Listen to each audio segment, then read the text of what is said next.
Hey everyone, we are very excited to be with you doing our third text, which is the Phaedo, or maybe the Phaedo if we want to go with something that doesn't sound like a dog's name.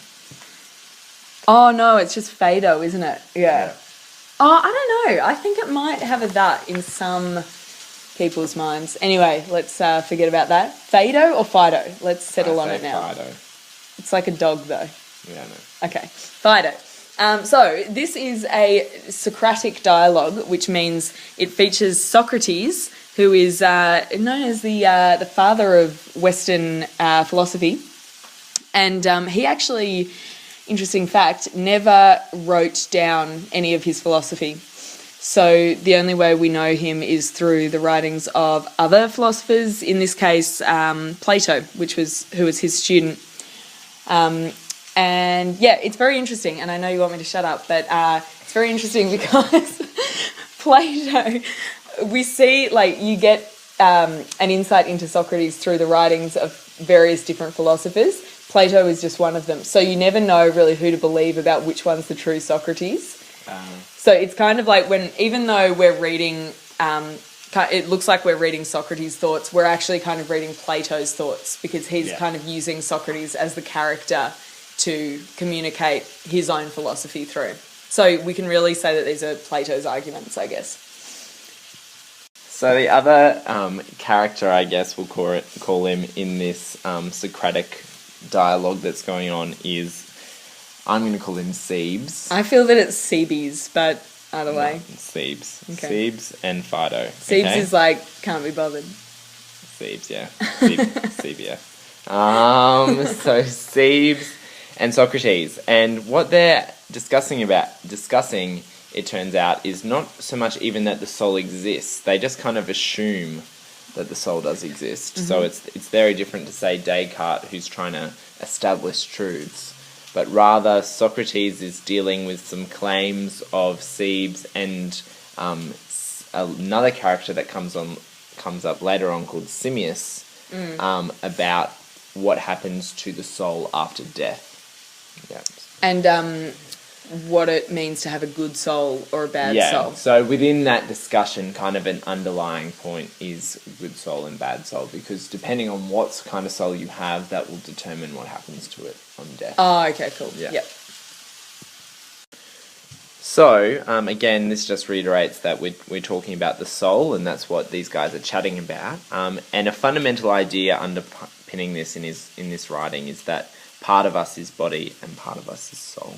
You just need to know that. He says at the bottom of page 117, Socrates just comes in with, now here's a question for you. Isn't it the case that part of us is body, part soul? And Cebes just immediately agrees. Like, they don't even question it. Is that where he says Jesus? No, he just says it is. Later he says Jesus, as in like God, as in Zeus. I don't know, I find that cool. Anyway, they just assume that the soul exists. Yeah. So Socrates begins by drawing a couple of distinctions, and he uses a few key terms which we'll introduce to you.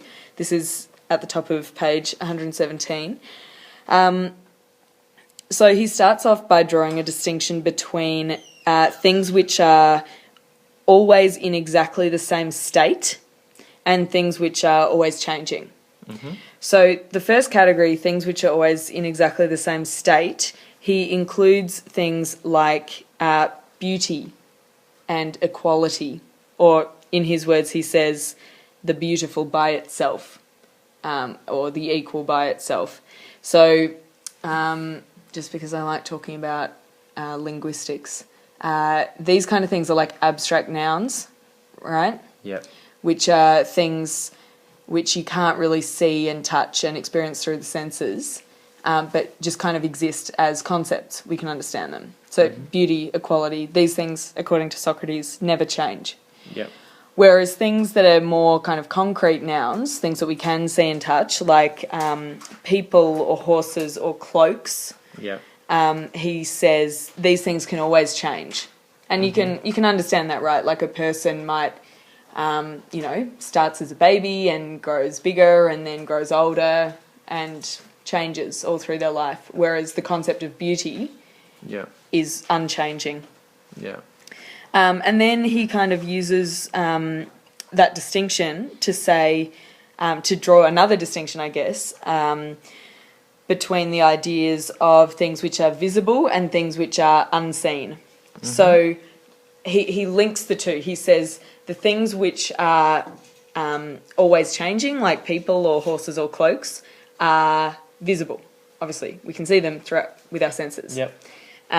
Whereas things which never change are unseen, like beauty. The idea of beauty we can't actually see. Yeah.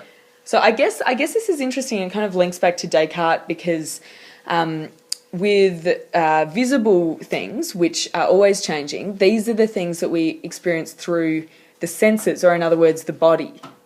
Yeah. And I guess like Socrates is going to kind of go on to say that the body is a poorer way of experiencing things, whereas the unseen things are experienced more through the mind or maybe the soul. Yeah. Which Socrates kind of argues is a higher, better way of experiencing things. Yep.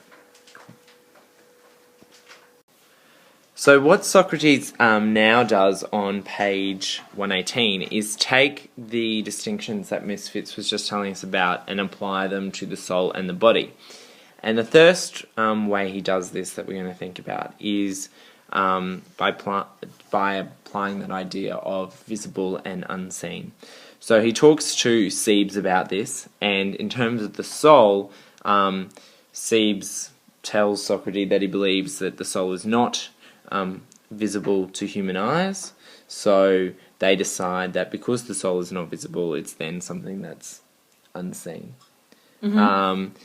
And then in terms of the body, because it is something that we see and we know, again, this is quite an interesting kind of contrast to Descartes, in terms of perceiving something through the senses and stuff like that and knowing it. Mm-hmm. Obviously, Socrates is just taking this as completely on face value, but the body is something that is visible. Mm-hmm, so that's the key distinction he makes there. Mm.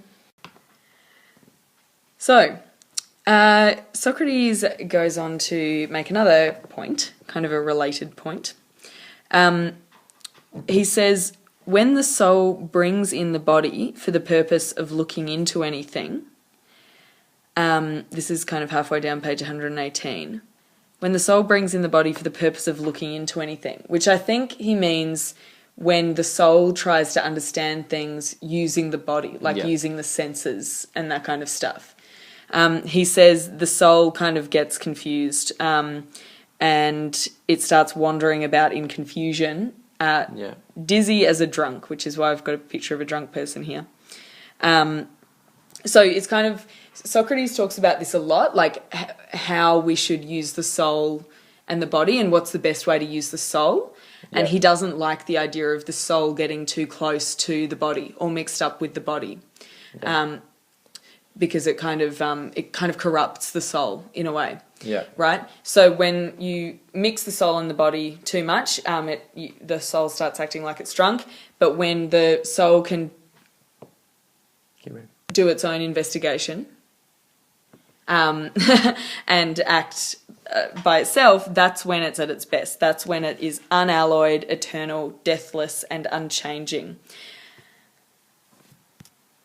And when the soul is able to do this is when we say that someone has wisdom, when they're just using their soul to look into things. Yep. So the conclusion he's making with this is that because the soul achieves wisdom on those questions when it's using itself, it is more like the kind of thing that is in the same state because it's able to come to a concrete, wise answer. Whereas because when it uses the body to try and figure things out, it becomes confused and drunk, that's because the body it's with the thing that it's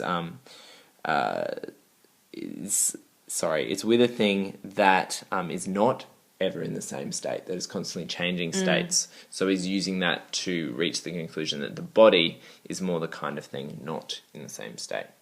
So that's that key distinction he was talking to about before. So we can know that the soul is unseen and it is something that stays in the same state. So unchanging. Unseen and unchanging. Yep.